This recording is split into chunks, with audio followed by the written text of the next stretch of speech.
But I thought what was interesting, in fact, the most interesting sort of mental transition to make was from Mrs. Song. And again, she was referred to as the true believer.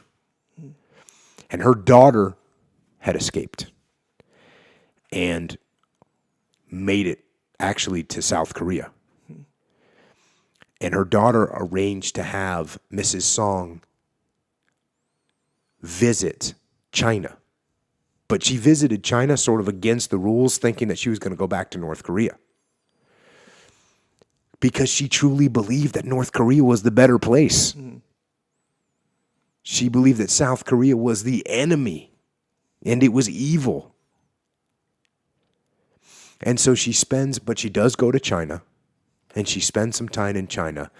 And when she's in China, she's staying in a house that, her daughter's set up for her to stay in, and they have TV, and they have microwave oven, and they have dishwasher, and they have a rice cooker, which is miraculous to her. I mean, she's talking about it. She's saying at a certain time, the light would come on and it would make a chirp, and that means the rice was now being cooked.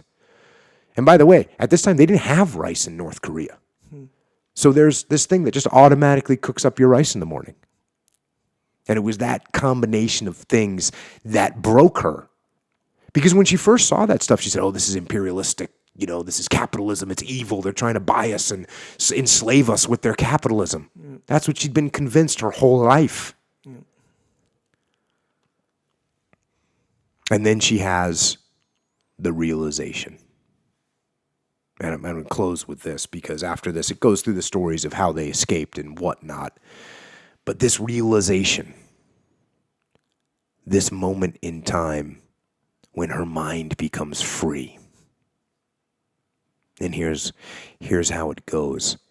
How much had they all missed herself, her daughters, locked away in North Korea, working themselves to death. For what? We will do what the party tells us. We will die for the general. We have nothing to envy.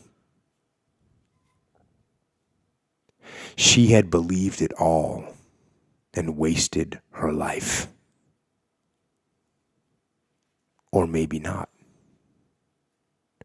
Was it really over? She was 57 years old, still in good health.